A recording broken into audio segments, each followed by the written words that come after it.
اللهم صل على سيدنا محمد يا رب صل وسلم دائما ابدا على حبيبي.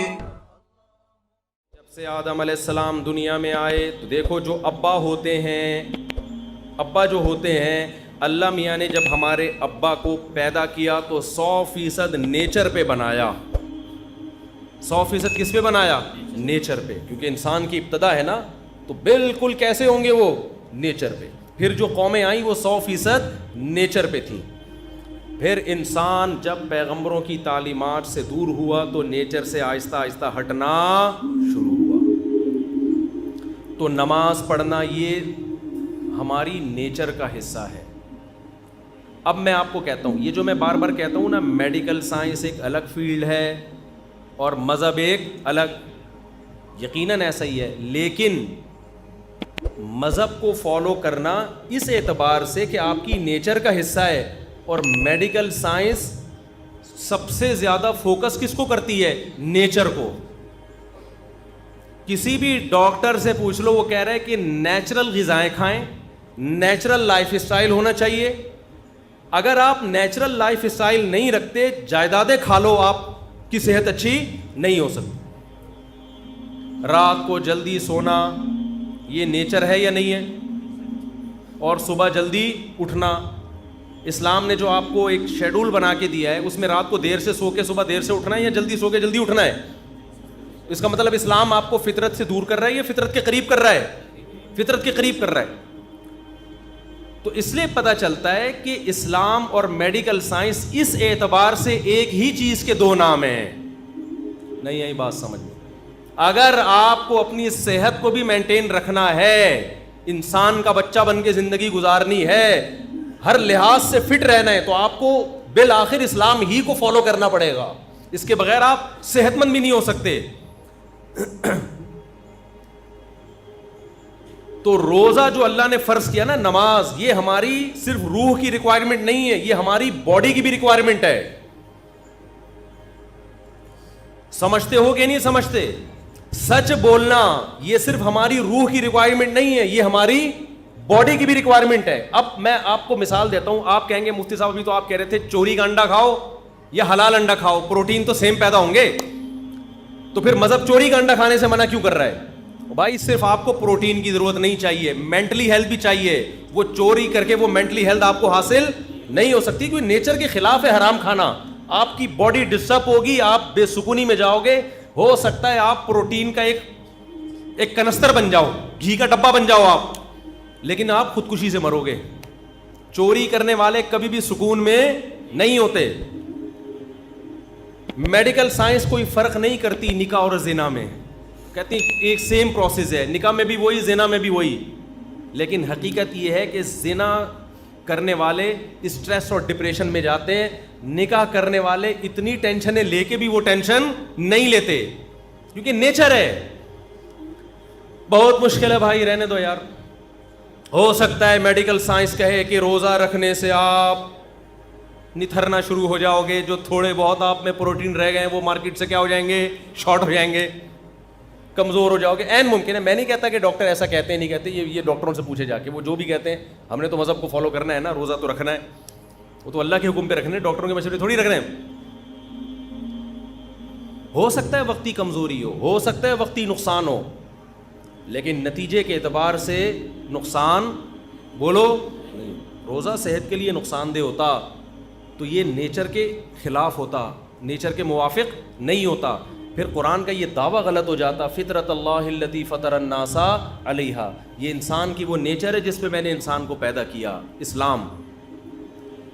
تو اسلام ایسی بات کا آرڈر نہیں دے سکتا جو انسانیت کے لیے فائدہ کے بجائے کیا ہو, نقصان ہو. تو یہ جو پھوڑنا پھاڑنا ہے نا, اتنا پھوڑ رہے ہو, یہ آپ کی صحت کے لیے نقصان دہ ہے. رسول اللہ صلی اللہ علیہ وسلم نے فرمایا بدترین برتن اللہ کی نظر میں, بدترین برتن جو بھرا ہوا ہو وہ انسان کا معدہ ہے. سمجھ میں نہیں آ رہی بات؟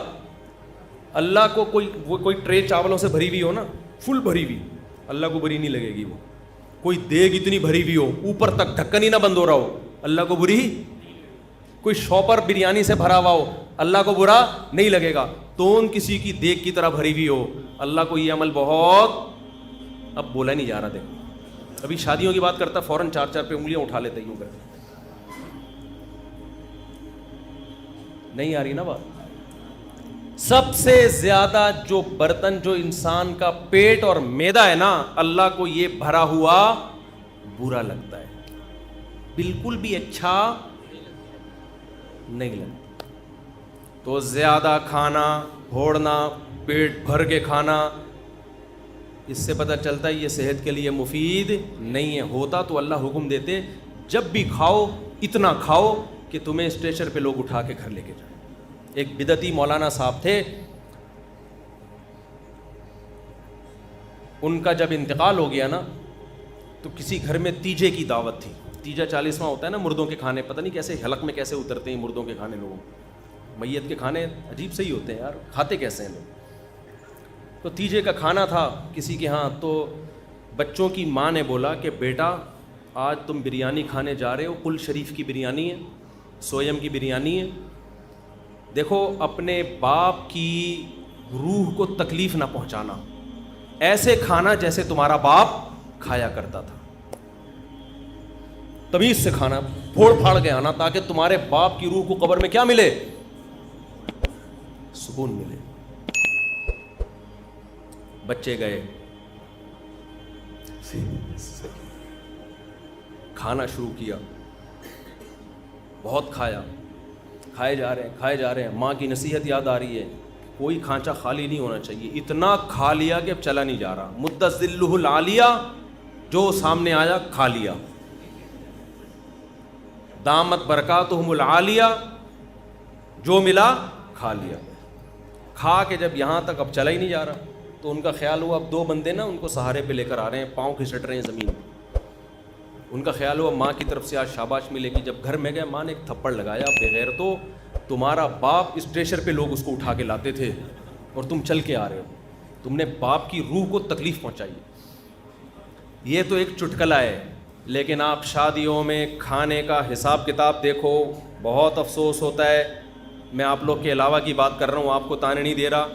خدا کے بندو اپنی پلیٹوں میں اتنا بھرا کرو جتنا تمہارا پیٹ ہے, اتنا بھر لیتے ہیں بعض لوگ ہوس میں کہ کہیں اگلی ٹرپ میں ختم نہ ہو جائے. عزت کے ساتھ 2 نوالے کھا لینا جس میں آپ کو لیگ پیس نہ ملے, یہ ان بھری ہوئی پلیٹوں سے جس میں کوئی کیمرہ لگا کے دیکھ رہا ہو تو آپ کی عزت جائے. خدا کی قسم یہ 2 نوالے بہتر ہیں اس سے. تو اللہ تعالیٰ کیا چاہتے ہیں, مسلمان طبیعت سے پھوڑا کریں یا تھوڑا کھایا کریں. تو ہماری جو نیچر ہے نا, جو قدیم مذہب ہے, قدیم مذہب اسلام ہے, روزے ہیں, اس میں کم کھانا ہے, زیادہ کھانا نہیں ہے. انسان جب دنیا میں آیا کم کھاتا تھا, بعد میں پھوڑنا پھاڑنا شروع کیا اس نے. اللہ ڈاکٹروں کو بھی ہدایت دے, ہم سے تو اچھے ہی ہوں گے. میں میڈیکل سائنس میں ٹانگ نہیں اڑاتا, ڈاکٹروں کی فیلڈ ہے. جب کو غریب آدمی بھی جائے گا, یہ بھی کھا لو, وہ بھی کھا لو, یہ بھی کھا لو, یہ صبح یہ کھایا کرو. ہم جب اسکول میں پڑھتے تھے تو سائنس کا ٹاپک جب آیا نا, تو اس میں ناشتے میں کیا ہونا چاہیے, یہ اتنے مکھن, اتنے ڈبل روٹی, اتنے فلانا. اس پر ڈبل روٹی بھی ہوتی تھی اس میں, اب تو شاید ڈبل روٹیاں نکال دی ہیں ڈاکٹروں نے. پھر دوپہر یہ ہونا چاہیے, پھر شام کو یہ ہونا چاہیے. ہم نے کہا بھائی یہ کیا کر رہے ہیں, یہ کیا کھلا رہے ہیں ہم کو. لیکن ہم سمجھتے تھے کہ یہ ضروری ہے صحت کے لیے.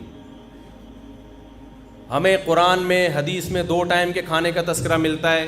ناشتے کا لفظ عربی زبان میں قدیم عربی میں نہیں ہے, یہ بعد میں آیا ہے. یہ گوروں کے, انگریزوں کے دنیا پہ جب حکومت ہوئی ہے نا, اس کے بعد ناشتہ بھی آیا, چائے بھی آئی, بسکٹ بھی آئے, ڈبل روٹیاں بھی آئی. یہ مسلمانوں کا کلچر نہیں ہے. ہمارا کلچر نمکین لسی تھا, کولڈ ڈرنک نہیں تھا.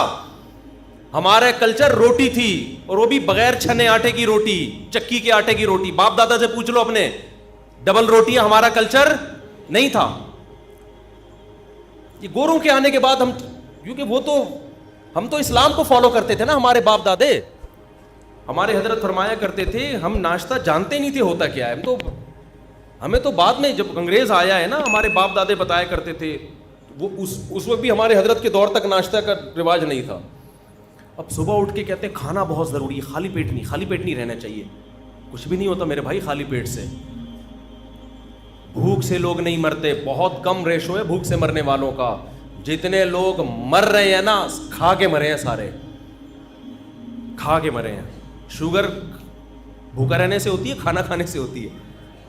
اچھا, لوگ میرے بیان پہ جب اعتراض کرتے ہیں تو ان سے میں ایک بات کہتا ہوں, کائنڈلی کسی بھی چیز کی پوری تحقیق کر لیا کریں اور بندے کا مطلب سمجھا کریں. میں نے ایک دفعہ بیان میں کہا جو میٹھا بہت کھاتے ہیں شوگر ہوتی ہے, تو کسی نے کہا میٹھا کا شوگر سے کوئی تعلق نہیں ہے. مجھے پتا ہے میٹھے کا شوگر سے کوئی تعلق نہیں ہے, میٹھا کھانے سے شوگر نہیں ہوتی, لیکن میٹھا کھانے سے وزن بڑھتا ہے, اور وزن بڑھنے سے کیا ہوتی ہے, شوگر. تو اتنے بیوقوف ہم ہیں نہیں جتنے لوگ سمجھ رہے ہیں ہمیں. میٹھا کھانے سے وزن تو بڑھے گا نا, اور وزن تو ہر بیماری, کینسر وزن بڑھنے سے ہوتا ہے.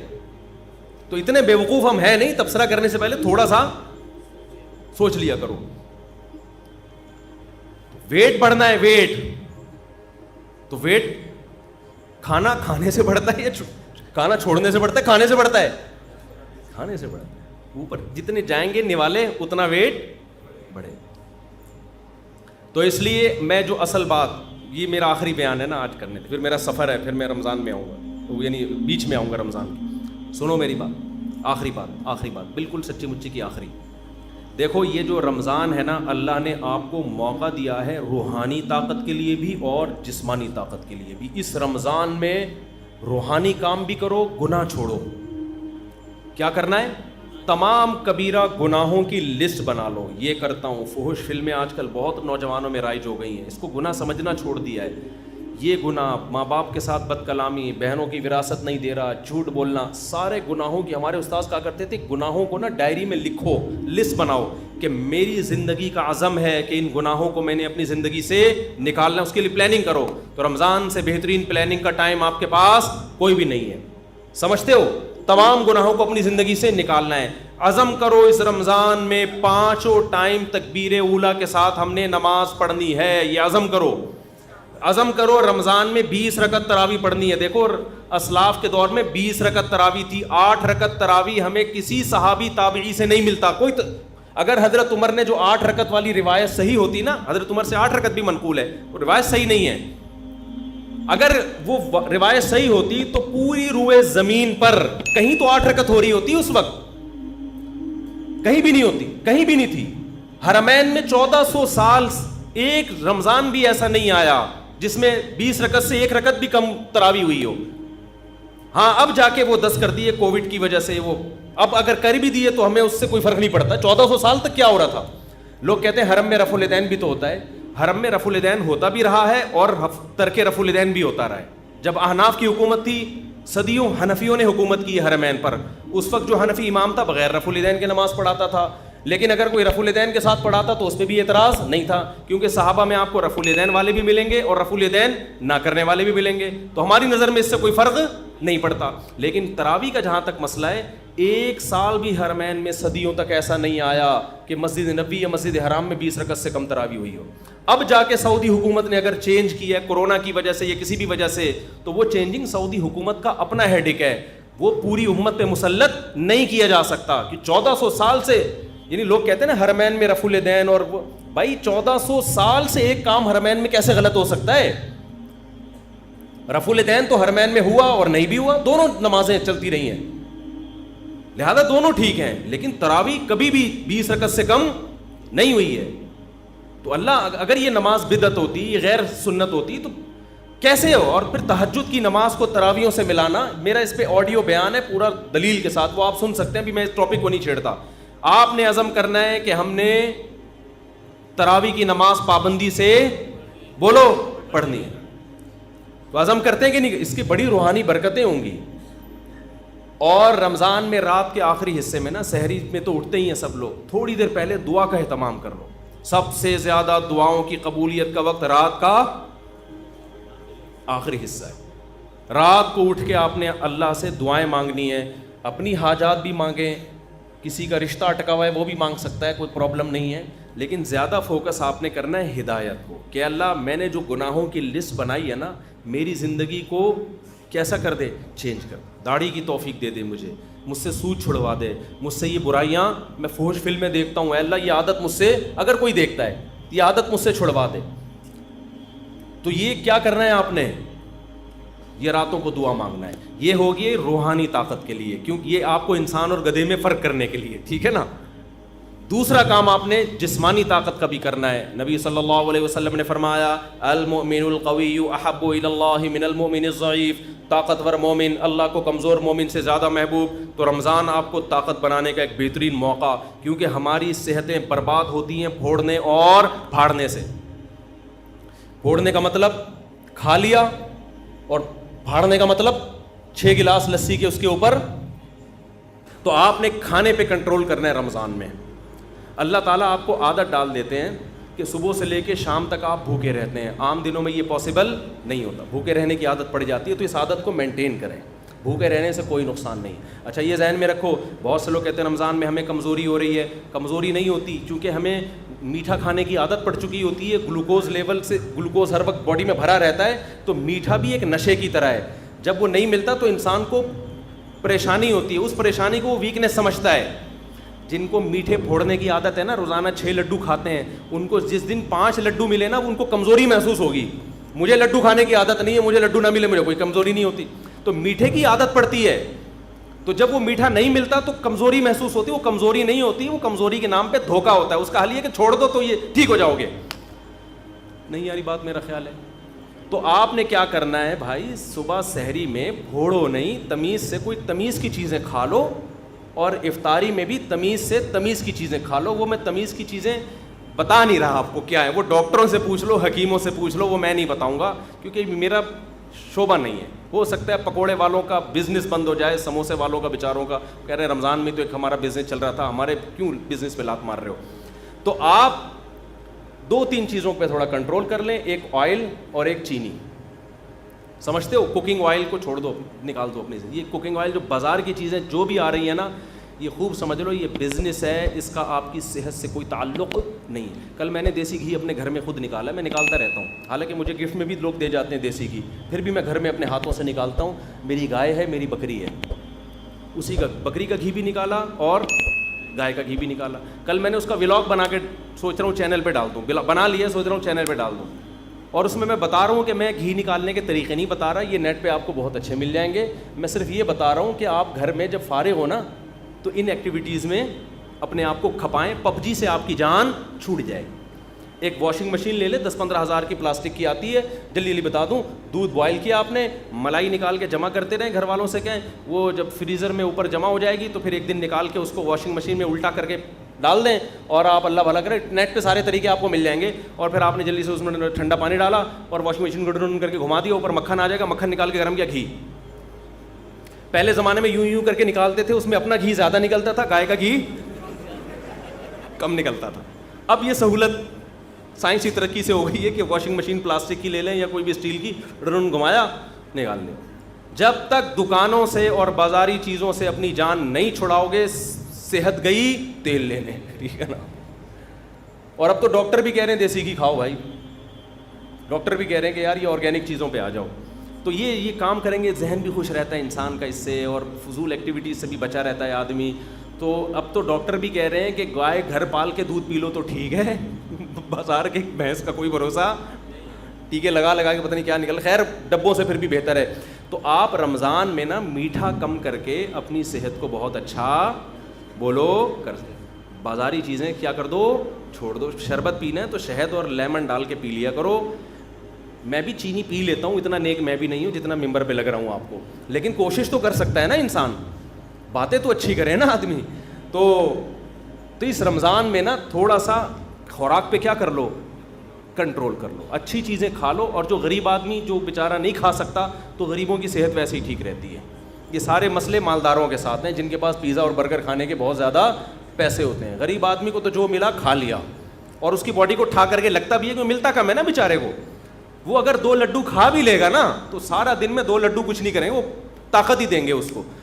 تو جس کے پاس پیسے ہیں وہ بھائی آرگینک چیزوں پہ آ جائے, اور کھجور کو فوکس کرے افطاری میں, اور تلی ہوئی چیزوں کو تھوڑا مارکیٹ سے شارٹ کر دے. کچھ نہیں مرے گا انشاءاللہ. آپ سمجھیں گے میں مر جاؤں گا, ایسا نہیں ہوگا. وقتی کمزوری ویکنس ہوگی آپ کو, لیکن 1 مہینے بعد جب آپ دیکھیں گے نا یار یہ تو کیا ہو گیا, ہٹو بچوں, آپ کی آنکھوں میں نگاہیں تیز ہو جائیں گی, سماعت بڑھ جائے گی, ایسی باڈی ایکٹیو ہو جائے گی, آپ کو لگے گا میں مفتی صاحب جو 4 شادیوں کی بات کرتے ہیں غلط نہیں کرتے, بہترین بات کی تھی مفتی صاحب. ابھی تو آپ کو لگے گا یار یہ کیسی باتیں کرتے ہیں مفتی صاحب 4 شادیوں کی. تو آپ ذرا 1 مہینہ روزہ رکھ کے دیکھیں نا, تمیز سے, پھوڑنا پھاڑنا کم کرنے, کھجلے پینیاں نہ کھائیں سحری میں, تمیز کی چیزیں کھا لیں. وہ ڈاکٹر حکیموں سے پوچھیں کیا کھانا ہے, تو تمیز کی چیزیں کھا کے اپنی صحت کو کنٹرول کریں. تھوڑی سی توندیں تھوڑی سی پچکیں گی, تھوڑا کولیسٹرول لیول کم ہوگا, یا کولیسٹرول کم نہ بھی ہو فیٹ تھوڑا کم ہوگا, تھوڑے نتھریں گے, تھوڑے باریک ہوں گے, تھوڑا وزن کم ہوگا, پھرتیلی آئے گی باڈی میں, ہٹو بچوں ہو جائے گا. آئی بس سمجھ کیا ہو جائے گا, ہٹو بچوں, ایسے فٹ فاٹ. جی ہاں وہ میں بھی اعلان کرتا ہوں اس کے بعد. تو یہ بھی آپ کو رمضان میں اللہ نے چانس دیا ہے. اللہ تعالی ہمیں روحانی اور جسمانی دونوں صحتوں کو اس رمضان میں فوکس. مفتی طارق مسعود صاحب کے بیانات سننے کے لیے youtube.com/مفتی طارق مسعود کو سبسکرائب کریں, اور اگر آپ لائیو ویڈیو کو کبھی بھی مس نہیں کرنا چاہتے ہیں تو سبسکرائب کرنے کے بعد بیل آئیکن پہ کلک کرنا مت بھولیں. جزاک اللہ.